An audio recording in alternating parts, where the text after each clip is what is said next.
الحمد لله الذي أنزل على عبده الكتاب ولم يجعل له عوجا قيما لينذر بأسا شديدا من لدنه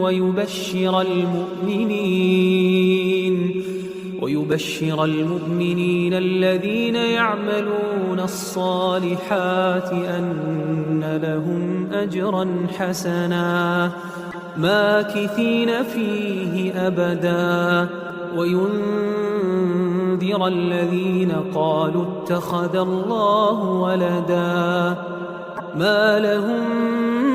به من علم ولا لآبائهم